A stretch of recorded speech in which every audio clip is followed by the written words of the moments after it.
The genius way to fix a stripped screw hole in seconds? Absolutely, it'll work, no matter how oversized the hole is. And hey, even if we somehow ran out of wood on the entire planet and had to patch things up with whatever's left, here's the trick. Use just the outer sleeve of a wall anchor like a Fischer type anchor, no plug, no filler, just the hollow plastic shell.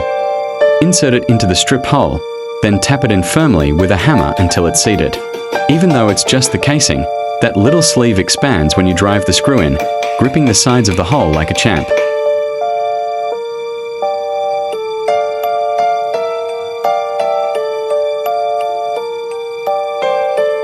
Let's get started.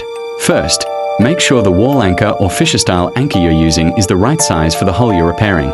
A snug fit is key. Too small, and it won't grip. Too big, and it won't go in cleanly.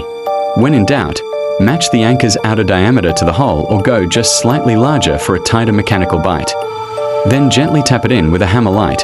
Even strikes until the anchor is fully seated and the head sits flush or just below the surface. Don't force it.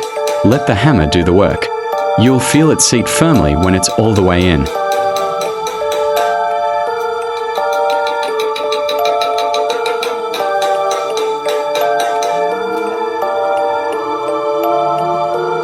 Next comes the final step, driving in the screw. Go slow and steady. Let the threads bite cleanly into the anchor. You'll feel consistent resistance as it tightens, and when it's done, solid, secure, and reliable. No wobble, no spin, just a strong hold that'll last.